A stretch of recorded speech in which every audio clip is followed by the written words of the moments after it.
yesterday was 29 of my carnivore month, almost done here with this project. And kicked things off with morning broth and clients. And then in between some clients, I had a gap. So I went ahead and knocked out a solid workout, got some overhead presses, some rear foot elevated split squats with a half rack hold position, and some TRX rollouts, solid staples in my program. And from there was a protein shake. Protein smoothie recipe is in the description below for that particular protein smoothie. And then wrapped up with clients for the first half of my day. Went home and had some pork loin for lunch. Just sauteed it up. My wife hooked it up and sauteed it on the pan. And then at dinner, I was back in the afternoon for clients. And in between clients, I just had a filet mignon that I had prepared for myself, or my wife made for me, before I came back to work. So pretty clean all the way around, pretty seamless. My mind is already shifting to how I'm going to continue to approach my my nutrition in just a couple of days. And what I'm going to do is I'm going to start to integrate one source of carbohydrate for one of my meals every single day. So it'll be either sweet potato. My go-to carbohydrates have been sweet potato, quinoa, jasmine rice, and then real pasta, real semolina wheat pasta that's stone ground, and it's the real deal. It's not the crap that you buy in the store, or that's a pasta product. Look for real pasta if you're gonna buy pasta, if you're gonna eat pasta. If not, just don't eat it, because it does make a difference. And the same goes for bread. And speaking of bread, another source of carbohydrates is sourdough bread that I make myself at home. I ferment the whole process. I do the starter and I bake it myself. If you're gonna have certain carbohydrates, pasta and bread, just make sure that it's real. Make sure that it's real wheat. It's ground properly, stone ground ideally. I'm at the stage right now where I'm getting ready to start grinding my own wheat berries when I make my own bread, which takes the nutrition level up a lot. So those are gonna be the carbohydrates that I'm gonna be playing with initially. Every single day I'm gonna incorporate one of those. And I'm going to start to take I might even do it every other day, because I want to take note of how these things impact my body, impact my energy individually.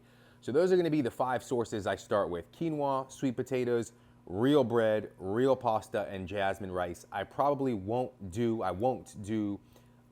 these more than once per week. So there won't be days where I do 3 or 4 times I'll have bread, or 3 or 4 times I'll have rice. I'm gonna integrate things very slowly.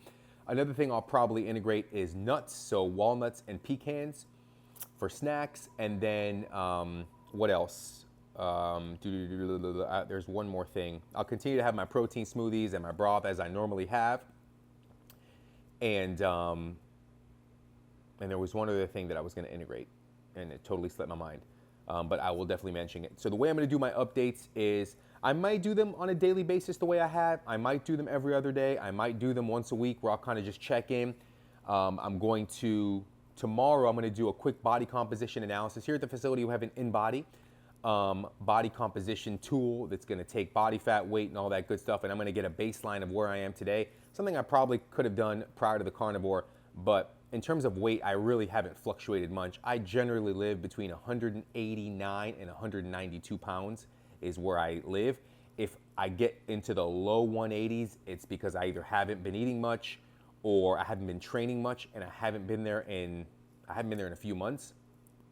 So I'm gonna see now how adding certain carbohydrates back into my nutrition program affects my weight, affects my body composition. I'm gonna do once a week, I'll do a body composition video where I'll just do a quick, pose down, where I'll just do a quick body composition scan, and then I'll do the scan on the InBody to just see how my weight and all that's fluctuating and changing when I start to add the carbohydrates in, plus all of the other tangible factors, which is day-to-day energy, mood, and all that good stuff. So I'll probably do 1 or 2 videos a week, kind of checking in terms of how things are going on that regard. And I'm gonna create a series around it, and it's gonna be something along the lines of just staying lean and staying healthy on a year-round basis. How do you do that? How do you stay in good shape aesthetically and from a health standpoint on a yearly basis, all year round, without having to sacrifice, without having to live, in any extreme end of the spectrum? and being able to enjoy what you eat, being able to have the energy to do what you love to do and interact with people that you want to interact with, and just feel great in your body, feel proud of the image that's looking back at you each and every day in the mirror. So that's the direction I intend on taking this series. I've had a great time with it over the month. Documenting all this and sharing it with you guys on this platform has helped keep me accountable. And some of the biggest takeaways that I've had so far have been mental clarity, which is helping me decide on what direction I want to take certain things in, my social media being one of them.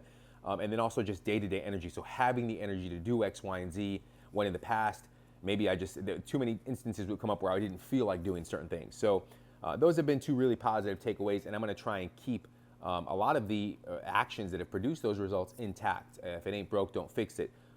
So yeah, apart from those carbohydrates, yogurt. So small, which isn't really bad at all. It's a small sheep yogurt that I enjoy having from time to time. So that's going to be the other food that I'm going to integrate. And in addition to those 5 carbohydrates I mentioned, once a week or so, the pecans and walnuts, great snack that I enjoy, and then a little yogurt here and there as well. So I'm going to be documenting it, and I'm going to keep tabs on everything and be sharing it with you guys. If you have any questions, comments, observations, anything you'd like to share from your personal journey, please don't hesitate to connect with me and leave it in the comments section below. I want to create a community here around people that want to do just that. They want to integrate healthy eating and activity into their lifestyle. So it's not in the context of a diet or a 12-week transformation program that you're going to do to reach some extreme point and then let it all go to shit. How can we create healthy habits that just evolve over time, that we can pass down to our kids, and they're going to help us stay in the best shape of our lives on an ongoing basis, continuously peeling back layers of health and getting healthier and stronger as we age, as opposed to degradation as we age. So that's going to be the direction that I want to take here in this immediate future. And if that's something that interests you, drop me a line. Let's get together. Let's talk about it. Let's create conversation about it. Let's share what we've tried, what works, what doesn't work, and let's help one another out, because that's the whole purpose of not just this social media stuff, but just life in general, to help one another along our path. So yeah, link for the smoothie and the broth are in the description below. I know that I'm behind on updating the broth recipe in terms of posting it, and also the mayonnaise recipe. I'm going to be putting that on there soon. But like I said, I plan on keeping in close touch with you guys on a weekly basis. So eventually those will be posted. And yeah, I will catch you guys tomorrow for my final day of Carnivore month.